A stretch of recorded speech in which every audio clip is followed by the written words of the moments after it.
Are we on? I feel like it's kind of slanted a little bit. I mean, this room is slanted, so it doesn't really matter, does it? No. okay.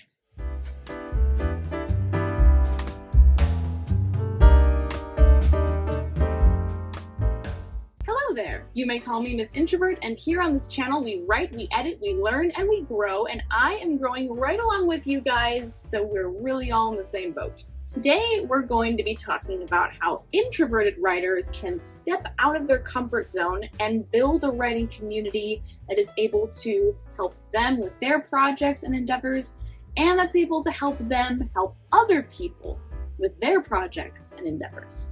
All the writers working together. But first we have to overcome our comfort zone, because a lot of us, especially here on this channel, are introverts. I've seen some of your comments. Right there with you. If you're anything like me, you know next to nothing about socializing. You don't really understand social cues. Being intentional about keeping up with people on social media is tedious and exhausting. You guys are really fun to talk to. And your social battery gets easily drained. Maybe you're not like me. Maybe you're not an aggressive introvert. Maybe getting to know people is really easy for you. Maybe you don't freeze up when someone asks you a question that wasn't in your script for the day. My life is literally a script metaphor. I wrote a whole book about it and I'm too scared to publish it. If you don't know, this is me hinting at the fact that I need validation from the writing community that I've managed to build, even though I'm very introverted. This chair is making weird sounds. I mean, I already give you guys loads of it, so. Sorry, you guys are the best writing community I could ever ask for, and I so appreciate having you guys watching my videos and interact with me, and I just appreciate it so much. But if you are like me, then this video is for you. But before we begin, don't forget to hit that subscribe button if you like introvert-related content, book plotting, character development, poetry. We have it all here on this channel. And if you like this video, make sure to give it a thumbs up and comment down below what your comfort zone is like as an introvert, or if you are totally comfortable with getting to know people in person or not in person. Send me some of your original poetry via my mailing list or via Fiverr and I will critique it for you. There's just dust that just fell. I don't know if you saw that. But if you don't know what any of that is, look in the link in the description. It'll tell you all about it. And if you'd like to be a beta reader for my upcoming book, then please fill out the Google form in the description and we can talk about it. Now, without further ado, let's begin. Number 1, social media. This one is pretty self-explanatory and simple. Social media has thousands upon thousands of writers interwoven into its multiverse of creators and teachers and bloggers and so many other content creators. So maybe it's time to let TikTok know that you want to change up your FYP if you have TikTok. So start searching up Writer Talk or Book Talk. You're gonna want those book suggestions that are within your genre. And TikTok will start generating fellow authors. Follow them, message them, look at their content, ask them about their book, and they'll most likely ask you about yours in turn. Maybe you'll get writing advice from them. Maybe you guys will become friends and beta read each other's work. TikTok is a huge platform and a huge, great option, but if you don't have it or if it's already banned, move on to Instagram. Again, look at these writers' awesome content, talk to them. If you're on Facebook, get involved with writing groups, as many as you can. Literally, I will type in a question and then put in like similar questions in the other groups that I'm a part of, and I'll just get loads of answers. Facebook notifications will only blow up whenever I do that. Because like other cool kids, I don't use Facebook. I'm so old.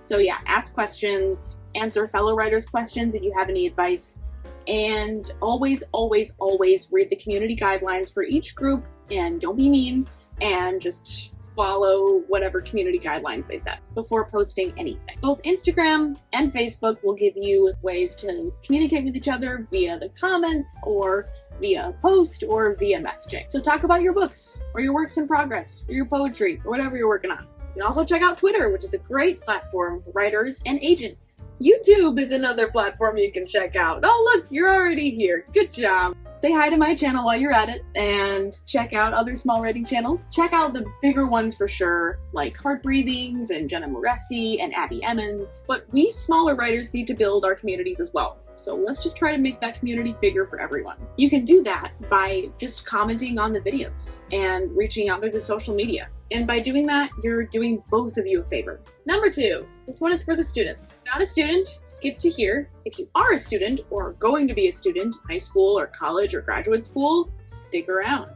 Mostly college, because that's what I know. If you're not majoring in English and writing, but you're still interested in it and you're in school, then check out the English department. It's really cool. At least my school's English department was cool. It was probably the only, it was probably the best part of that school. Let's just say that. It's the best part. Awesome, great. Theater was great too, but English department, man. Nerds getting together, talking about literature. It's great. And movies, and comic books, and so many things. But yeah, these English departments, these writing programs, they're usually going to be involved in publishing magazines that you can get your poetry or short stories published in. You can participate in poetry slams. You might have the chance to go to a writing event where you can interact and workshop with other writers.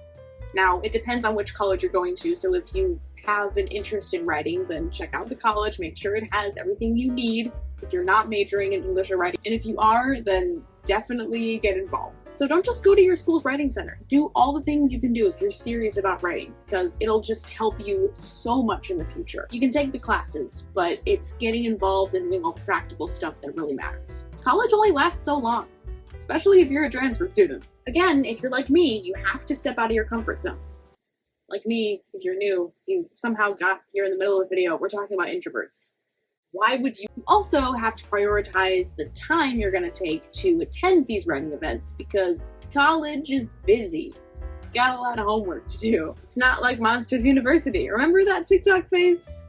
It was good, stressful, good times. So if you are bombarded with homework, definitely take the time to do that homework, the reason you came to college in the first place, but make those friendships too. They also matter. Introverted writers need friends. Some of the ways that you can come out of your comfort zone, let's say that you're going to a writing event. You can go with somebody that you already know to make it a little bit easier so that you have somebody to talk to. And then eventually you can branch off and go talk to new people. No, it's scary.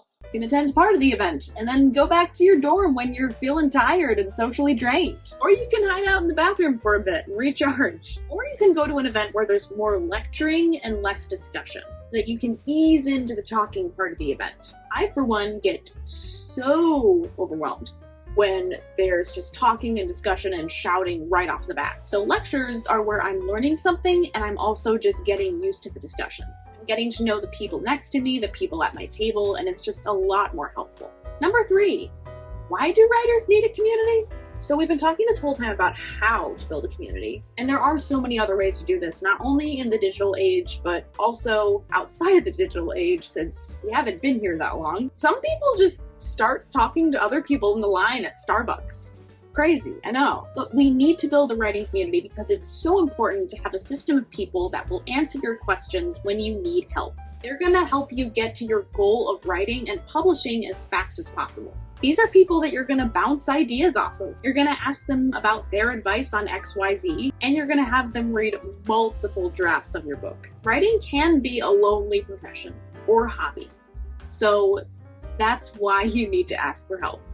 And it becomes less lonely when you need that help. I had to learn that it was okay to need help. I'm a very independent person. I like doing things by myself, and whenever I need help, I feel this shame that I don't have to feel, but I feel it anyway. I went into writing thinking I'm gonna get a book out there all by myself. It's gonna be awesome, and I'm gonna be awesome, and no, that's not how it works. Everyone has people that they check in with, whether it's professors or peers or friends. And without these people, we writers wouldn't grow. Because not all of us are born gifted. We may have a brilliant story idea, but we might not know how to tell it. We may have a final draft, but we're not the best at proofreading. We may have terrible math skills and need someone to handle the budget. Look, there's big girl problems, and then there's math problems, and I just need to find a calculator. So don't ever feel bad about needing help. If you don't feel bad, then you're on the right track. If you're in the middle of a step, whether it's switching from drafting to editing or editing to publishing, asking for help if you don't already know the answer is how to get to that next step.